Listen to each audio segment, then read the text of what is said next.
সেসব সাদাকা যেগুলিতে পয়সা না থাকলেও চলে আর পয়সা লাগেও না, বিনা পয়সাতে সাদাকা হইতে পারে, তার কয়েকটি এখানে নবী করিম সাল্লাল্লাহু আলাইহি সাল্লাম বলে দিচ্ছেন। এক, ইন্না বেকুল্লে তসবিহাতিন সাদাকা, নিশ্চয় প্রত্যেক তসবির বিনিময়ে সাদাকা রয়েছে। প্রত্যেক তসবিহ হচ্ছে সাদাকা। সুবহানাল্লাহ সাদাকা, সুবহানাল্লাহি ওয়া বিহামদিহি সাদাকা, সুবহানাল্লাহিল আযীম সাদাকা, সুবহানাল্লাহি ওয়া বিহামদিহি আদাদা খালকিহি ওয়া রিজা নাফসিহি ওয়া জিনাতা আরশিহি ওয়া মিদাদা কালিমাতিহি সাদাকা। সাদাকা। সুবহান রাব্বিয়াল আযীম সাদাকা, সুবহান রাব্বিয়াল আ'লা সাদাকা, সুবহুন কুদ্দুসুন রাব্বুনা রাব্বুল মালায়েকাতি ওয়ার রূহ সাদাকা, সুবহানাকাল্লাহুম্মা রাব্বানা বিহামদিকা আল্লাহুম্মা আগফিরলি সাদাকা। কত তসবিহ আছে, শুধু একটা তসবিহ সুবহানাল্লাহ জানেন না, কত তসবিহ হাদিস আছে। কিছু সালাতের ভিতরে তসবিহ করা ফরজ, রকম সালাতের, আবার কিছু হচ্ছে নফল সুন্নতি দোয়া, সাদাকা। প্রত্যেকটি তসবিহ হচ্ছে কি সাদাকা, মানে তসবিহ দিয়েও সাদাকার সওয়াব পাওয়া যেতে পারে। তাহলে বাচনিক সাদাকা, কথার দ্বারা সাদাকা হয়ে গেল, কথার দ্বারা সাদাকা, যে কথার সম্পর্ক রবের পবিত্রতা ঘোষণার সাথে, মহিমা ঘোষণার সাথে, আল্লাহ রাব্বুল আলামিন গুণগান করার সাথে। জি, কোন সাদাকার সম্পর্ক হচ্ছে মানুষের সাথে কথা বলার সাথে, মানুষের ক্ষেত্রে কল্যাণমূলক কথায় সাদাকা রয়েছে। জি,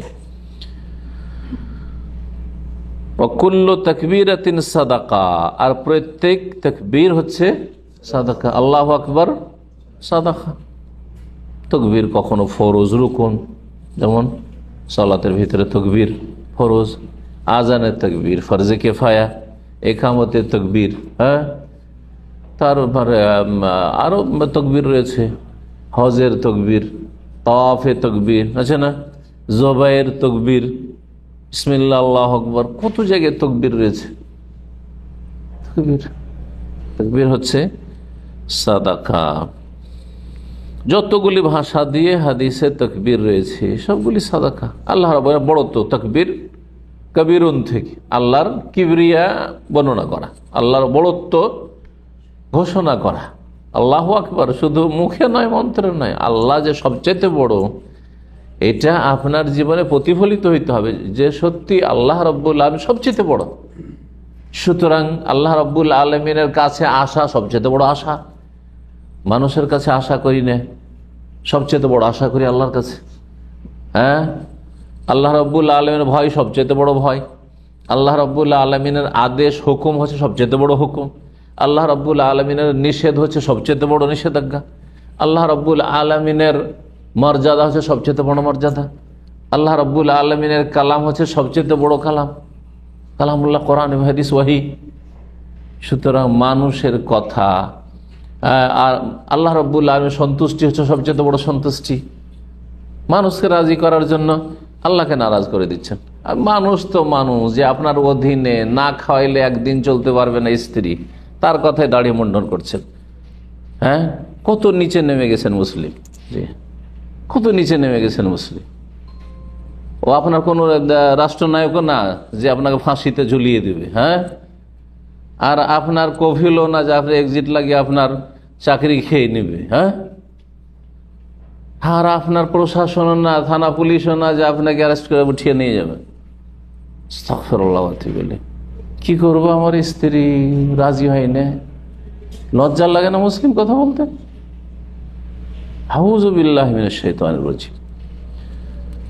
তো আল্লাহু আকবার শুধু মন্ত্র যে পাঠ করবে ওর জীবনে কোনো পরিবর্তন ঘটবে না।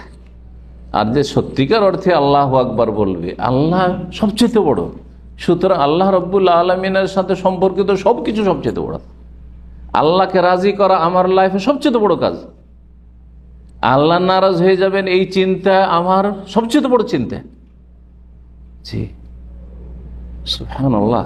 খালাস, আল্লাহ রাজি থাকলে কে রাজি হইলো আর কে নারাজ হইলো ওটা আমরা দেখার বিষয়। হ্যাঁ, রাজি হইলো হইলো, না হইলো না হইলো। আমি কাউকে ইচ্ছা করে কষ্ট দিইনি, সে অন্যায়ভাবে কষ্ট পেলে আমার করার কি আছে? আমার বাপ নারাজ হয়ে যাচ্ছে, বাপ বলছে যে তোর মা মরেছে, কোন খাবার দাবার করবি না, ভোজ করবি না, গ্রামবাসীকে দেশবাসীকে খাওয়াবি না। আরে বাপকে রাজি করা, গ্রামবাসীকে রাজি করা, আল্লাহকে নারাজ করে বেদাত করে আর জাহান্নামে গিয়ে আউযুবিল্লাহ। তাকবীর আসলে আমাদের মুসলিম সমাজের এক তো অধিকাংশ বেনামাজি, আর বাকি যে কয়টা নামাজি আছে তার অধিকাংশই শুধু মুখে তাকবীর বলে, কাজে কর্মে তাকবীর নেই, আল্লাহর বড়ত্ব নেই, প্র্যাকটিক্যাল নেই, আসলে বাস্তবায়ন নেই আর আসলে। সুতরাং এই দিন থেকে আর এইসব কালেমাত থেকে, এইসব জিকির আজকার থেকে, তসবিহ তাহলিল থেকে আমাদের জীবনে কোনো রকম পরিবর্তন ঘটে না। জাতিতে মুসলিম আর আমাদের চাল চলন আখলাক আর আমাদের দ্বারা যেসব পাপ হচ্ছে, কাফের দ্বারা যেসব পাপ হচ্ছে তাই হচ্ছে। এই পার্থক্যটা আমাদের সাথে সালাফে সালেহিনের সাহাবায়ে কেরামদের, তারাও নামাজ পড়তেন 17 রাকাত ফরজ, আমরাও 17 রাকাত পড়ি, কম করি না, তাই না? রাকাতের সংখ্যার দিক থেকে তারাও 12 রাকাত 10 রাকাত সুন্নাত পড়তেন, আমরাও পড়ি। হ্যাঁ, তারা তাহাজ্জুদ পড়তেন, আমাদের অনেকেই তাহাজ্জুদ পড়েন, কিন্তু এই দুই নামাজের ভিতরে আর দুই তাহাজ্জুদের ভিতরে আর দুই আমলের ভিতরে আসমান জমিনের পার্থক্য। কিসের কারণে? যে আমরা অধিকাংশই এসব করি মন্ত্রের মতো। হ্যাঁ হ্যাঁ, আর তারা করেছেন, জি হ্যাঁ, হাতে নাতে সত্যি অন্তর থেকে করেছেন, যা বলেছেন মুখে তা আগে অন্তরে ভালোভাবে বসেছে, তারপরে সেটা পালন করেছেন। সেই জন্য তাদের জানমালের কোরবানি করা আর সমস্ত কিছু আল্লাহ রাস্তায় দান করে দেওয়া, ইসলামের খেদমতে দিয়ে দেওয়াটা কোনো ব্যাপার না। সমস্ত ধন সম্পদ নিয়ে এসে হাজির করে দিচ্ছেন আবু বকর, অর্ধেক ধন সম্পদ দিয়ে দিচ্ছেন। চিন্তা করেন আপনি, গোটা বাড়ির অর্ধেক, আপনার গোটা বাড়ির না, এই মাসের 200 রিয়াল বেতন দেন তো 2000 টাকার ভিতরে ওজু নষ্ট হয়ে যাবে, হাওয়া খারিজ হয়ে যাবে। জি। 3 নম্বর, কুল্লু তাহমিদাতিন সাদাকা, প্রত্যেক আলহামদুলিল্লাহ বলা হচ্ছে সাদাকা। যখন আলহামদুলিল্লাহ বলে সাদাকা, সে ফরজ আলহামদুলিল্লাহ হোক, আর সুন্নাত আলহামদুলিল্লাহ হোক, আর ওয়াজিব হোক, আর নফল আলহামদুলিল্লাহ হোক। ফরজ আলহামদুলিল্লাহ, সূরা ফাতিহা আলহামদুলিল্লাহ রাব্বিল আলামিন, সাদাকা। সূরা ফাতিহা যখন, কেন সূরা ফাতিহা পড়া ফরজ রুকন নামাজের ভিতরে, না হলে সালাত হয়, নামাজ হয় না, ফরজ হোক আর নফল হোক। আর এমনিতে যে কোনো সময় আলহামদুলিল্লাহ বলছে নফল। যেসব ক্ষেত্রগুলিতে নবী করিম সাল্লাল্লাহু আলাইহি ওয়াসাল্লাম আলহামদুলিল্লাহ পড়েছেন, খাওয়া দাওয়া শেষ করে আলহামদুলিল্লাহ বলেছেন, কোন নিয়ামত পেয়ে আলহামদুলিল্লাহ, তাই না? পানিটা পান করেন আলহামদুলিল্লাহ, এটা খুশির খবর এলো আলহামদুলিল্লাহ, সুন্নাত এগুলো। তো প্রত্যেকটি তাহমিদ, সেটা ফরজ হোক আর সুন্নত নফল হোক, সাদাকা। ওয়াকুল্লু তাহলিলাতিন, বা কুল্লে পড়া যেতে পারে, ইন্না বেকুল্লে, যেহেতু বেকুল্লে তাসবিহাতুল ওয়া বেকুল্লে তাহলিলাতিন সাদাকা। আর প্রত্যেক লা ইলাহা ইল্লাল্লাহর বিনিময়ে সাদাকা রয়েছে।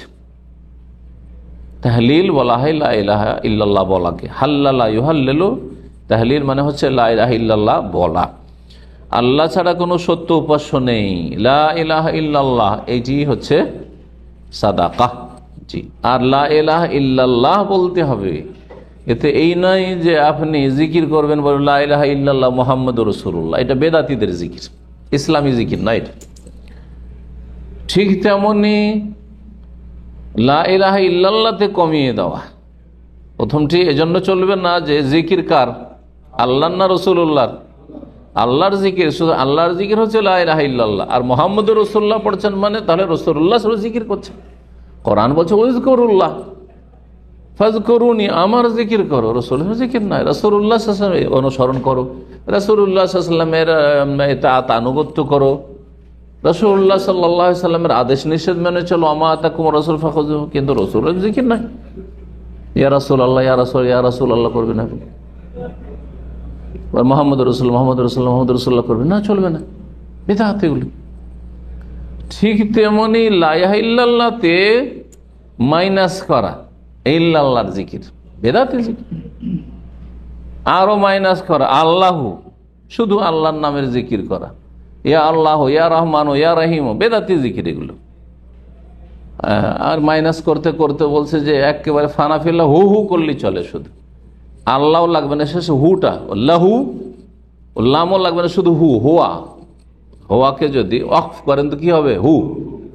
হোয়াতে যদি ওয়ায়ে জজম দিয়ে তো হু হু হু হু হু মানে হোয়া হোয়া হোয়া তিনি তিনি তিনি তিনি তিনি করলেই চলে। এগুলো হলো বেদাতীদের জিকির, সুফিদের জিকির, এগুলো ভণ্ড পীরদের জিকির, আর সবগুলি ভণ্ড। আবার এটা ভাবেন না যে আমাদের দেশে হক্কানি পীর আছে। যেসব বক্তারা, যেসব আলেমরা দেশে ভাগ করেছে যে সব পীর খারাপ না, হক্কানি পীরও আছে আর ভণ্ড পীরও আছে, তারাও গুমরাহ। কেন? কুল্লু বিদাতিন দালালাহ, সবগুলি বিদাতি যখন গুমরাহি, তো গুমরাহির মধ্যে পেশাব, তবে এই পেশাবটা ভালো, এটা হুজুরে কিবলার পেশাব বা আমার বাবা মায়ের পেশাব, আর এই পেশাবটা আমার বাচ্চার পেশাব, সেজন্য খারাপ না, নাকি? না দুটোই পেশাব? দুটোই পেশাব, দুটোই পেশাব। ঠিক ওই রকমই বেদাতে হাসানা সাইয়ার ভাগ নেই, আর পীরেরও ভাগ নেই। পীরতন্ত্র বেদাত টোটালি ওই রকম বেদাত, বেদাত জাহান্নামে যাওয়ার কাজ। লা ইলাহা ইল্লাল্লাহর জিকির করবেন না, লা ইলাহা ইল্লাল্লাহর জিকির বাড়িয়াও না আর কমিয়াও না। আবার একা একা জিকির করবেন, এটা হচ্ছে সুন্নতি জিকির, সম্মিলিত একসাথে না। ভাই আমরা একটু মহব্বতের সাথে জিকির করি তো সুর ধরে, বেদাত। হ্যাঁ, হুজুর বলছে একটু মহব্বতের সাথে জিকির করেন, দিয়ে শুরু করে লা ইলাহা, আর আপনার ইল্লাল্লাহ করছেন। ও বক্তা নাস্তিক। লা ইলাহা মানে কি? এলাহ নেই, তো নাস্তিক। যে বলবে এলাহ নেই মানে কি? সে নাস্তিক বক্তা। কিন্তু জাহিল বুঝে না যে আমি নাস্তিক হয়ে গেলাম, এত জাহিল বক্তা।